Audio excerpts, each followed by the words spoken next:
Hello friend, only study YouTube channel पर आप सबका स्वागत है। तो एक न्यूज आ रही है, बांग्लादेश के जो अंतरिम सरकार के हेड हैं मोहम्मद यूनिस, ये 4 दिन की विजिट पर चाइना गए हुए हैं और जहां पर उन्होंने एक बहुत ही निंदनीय स्टेटमेंट दिया है भारत के रिगार्डिंग। तो पहले देखते हैं उन्होंने क्या कहा है, इसके बाद में हम लोग आगे इसकी डिस्कशन करते हैं। Eastern part of India, called Seven Sisters. They are landlocked country, landlocked region of India. They have no way to reach out to the ocean. We are the only guardian of the ocean. इनका statement आपने सुन लिया कि ये क्या कह रहे हैं। तो इनके रिगार्डिंग जो है इंडिया ने अपने स्टेटमेंट जारी की है और देखते हैं इंडिया ने क्या बोला है। तो इंडिया ने इनकी जो स्टेटमेंट आई है उसको स्ट्रांगली ऑब्जेक्ट किया है। इनके अकॉर्डिंग कहा जाए कि नॉर्थ ईस्ट इंडिया जो है वो पूरी लैंडलॉक रीजन है और ये चाइनीज एक्सपेंशन को पुश करने की बात कर रहे थे। अपने चाइना में गए हुए हैं और वहां पर इस तरह का स्टेटमेंट दे रहे हैं। अकॉर्डिंग टू देखें तो टॉप गवर्नमेंट सोर्सेज जो है यूनिस के, वो ये कहना चाह रहे हैं कि इंडिया जो है खुद को एज ए गार्जियन इस रीजन का प्रमोट करता है और खुद को रीजन का गार्जियन समझता है। इस रीजन का कहने का सेंस है इंडियन सब कॉन्टिनेंट के। और ये बांग्लादेश के रिगार्डिंग अपनी स्टेटमेंट जाहिर कर रहे थे। इस तरह का स्टेटमेंट किसी अन्य देश से नहीं आया है। वहीं बात करें तो इस तरह का स्टेटमेंट जो आया है इनके तरफ से, उसके रिगार्डिंग देखते हैं कि 7 सिस्टर कौन कौन सी है और इनको इसने ऐसी बातें क्यों बोली है इंडिया के रिगार्डिंग।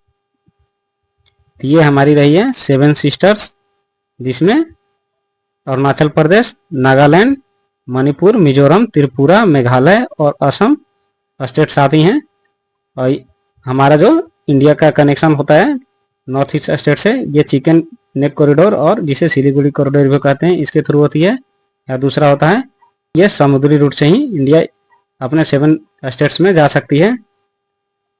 तो इसके जो है मोहम्मद यूनिस, इनका मानना है कि इंडिया के जो 7 सिस्टर्स हैं इनको चोक किया जा सकता है। इस तरह से चाइनीज एक्सपेंशन को ये यहाँ पर प्रमोट कर रहे हैं कि जो इस रीजन में चाइना अपना एक्सपेंशन कर सकता है, जैसा कि चाइना दावा भी करता है अरुणाचल प्रदेश के रिगार्डिंग इसकी ये स्टेट है। तो इस तरह का रिमार्क जो आया है मोहम्मद यूनिस द्वारा, ये काफ़ी चिंतनीय है भारत के लिए और ये इसकी कुछ मानसिकता को भी दिखा रहा है। ऐसा होना चाहिए कि इनकी जो इस तरह की मानसिकता है इसके रिगार्डिंग भारत से भी माकूल जवाब जाए। अगर बात करें तो असम के सीएम हैं हमारे हेमंत बिस्वा शर्मा, उन्होंने ये स्टेटमेंट भी दिया है कि जिस तरह से ये बांग्लादेश है 3 तरफ से भारत से घिरा हुआ है, केवल इसके इंटरनेशनल रूट में केवल सी आती है, तो इसको ही हम लोग को चोक कर देना चाहिए या एक तरह से इसको बंद कर देना चाहिए।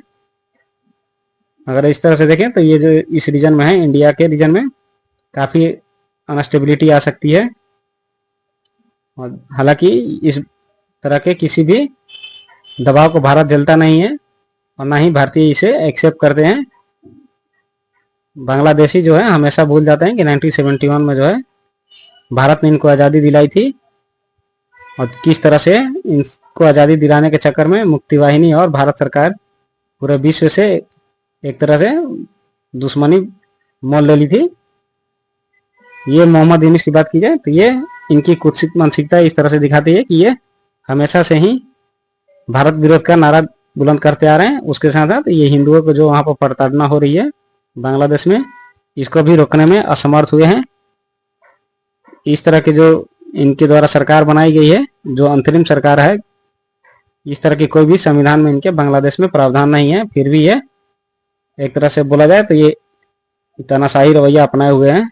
इस तरह का स्टेटमेंट किसी भी कंट्री के द्वारा जब इंडिया के लिए दी जाती है तो ये काफ़ी दुखनीय हो सकती है इंडिया के लिए और इस तरह के स्टेटमेंट को माकूल जवाब हमेशा दिया जाना चाहिए। आई होप कि ये जो जयशंकर साहब हमारे एक्सटर्नल मिनिस्ट्री के मिनिस्टर, ये इनको माकूल जवाब जरूर देंगे। तो मिलते हैं नेक्स्ट वीडियो में, तब तक के लिए बाय।